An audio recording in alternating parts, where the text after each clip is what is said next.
Magandang araw mga people. Sa kakanood ko nga ng Facebook ay dumaan lang naman sa aking reels kung paano gumawa ng hopya.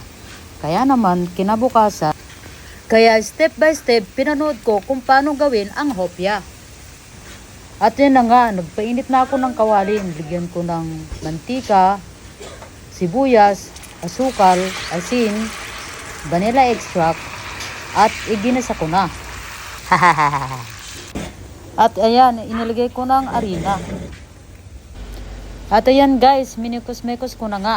Mekos-mekos. At ayan na nga, nagawa ko ng kanyang filling. Pero siya lang ang walang filling. Para naman sa ating pabalat, naglagay na nga ako ng mantika.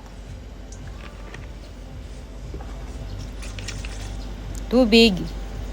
Asin. Kunting sugar. At vanilla extract.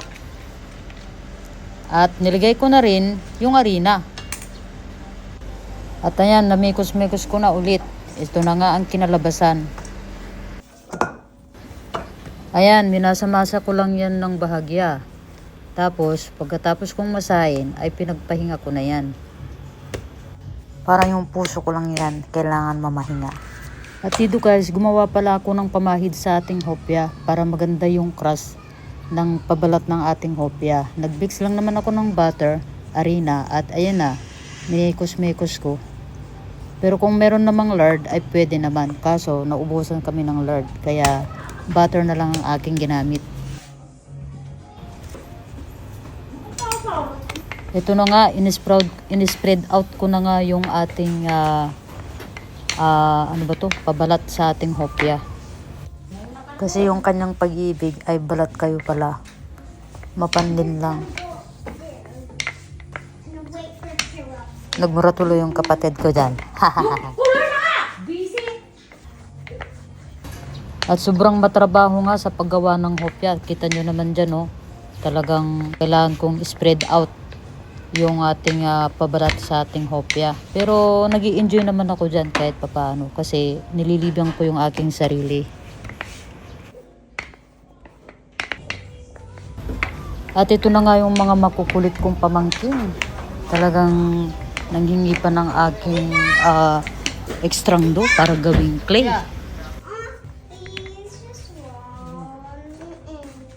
Napalapad natin. Let's put this in filling.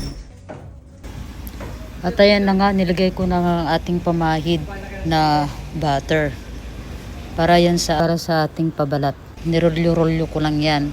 And then, pagkatapos ko yung rolyohin, pinagpahinga ko yan ng 25 minutes bago ko i-flatten ulit.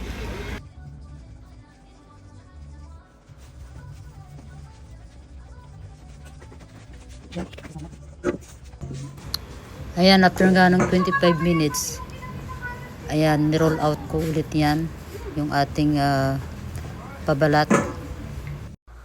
Kaya sa sobrang haba, kagaya ng pag-ibig ko, hinati ko na sa gitna para matapos na. So, para ma-achieve natin yung magandang pabalat ng ating hopya, syempre, ni-roll out and then roll in again. Then, pagkatapos kong ni-roll yan and roll out, roll in, roll out, roll in, and then, syempre, nagpahinga ulit yung dough na yan. So, habang nagpapahinga yan, ako naman ay nag-take ng shower para naman fresh. Oops, nakalimutan ko may isa pa pala kung kailangang i-roll out ulit.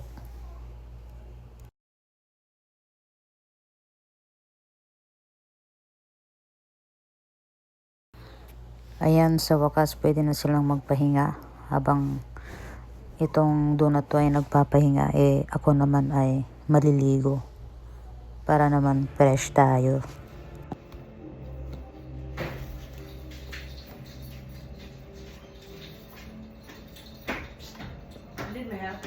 Ah? Yeah, you want? You can help me if you want. At ito na nga guys, finish portion ko na nga yung ating pabalat. Ayan. So, I'm a little curious kung tama ba yung aking hati-hati dyan. Pero syempre, we figure it out. Alam nyo ba guys, na tuwing nasa mood ako sa pag-bake, talagang I take advantage na nasa mood ako kasi nga sobrang nai-enjoy ko yung pag-bake. So gustong gusto ko talaga dito habang pinaplatin ko siya, nakikita ko yung layer ng butter na pinahid ko. So ito pala yung magbibigay ng flaky sa ating pabalat. Alam nyo ba guys na wala akong exact measure dito sa paggawa ko ng hopya. Talagang tansya-tansya lang talaga yung aking ginawa rito. Watch and learn guys kung paano ko nga ba ginawa tong hopya na to.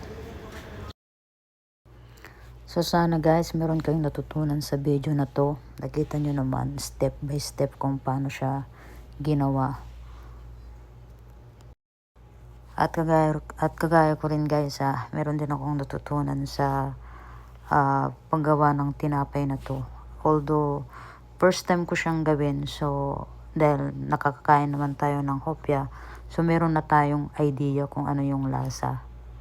At yes, tansya-tansya lang talaga. Siguro ganito rin pag meron kang experience sa baking, talagang you figure it out kung paano mo siya makukuha by watching and syempre yung mga ideas.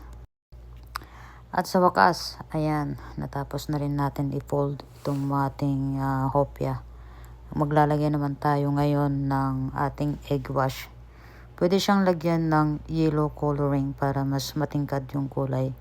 Pero since wala tayong yellow food coloring, nag-stick na lamang tayo sa egg wash. Hindi ko na siya nilagyan ng milk yung egg wash ko kasi nga gusto ko may color yellow yung ating kalabasan ng ating hopya.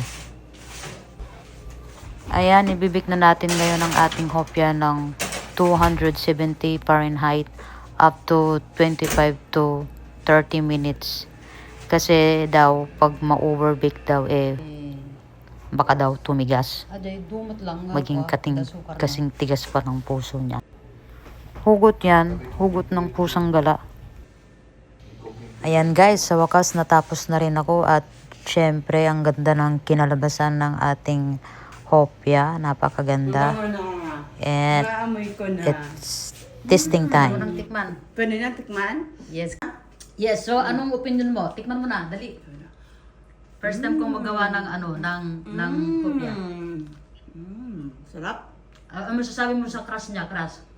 Sakto lang, hindi matigas. Yung iba, matigas yung dito, yung sa sakto lang, hindi rin ganun katamis. Di ba pang kape? Sarap magkape. And first time ko magawa ng hopya, so successful.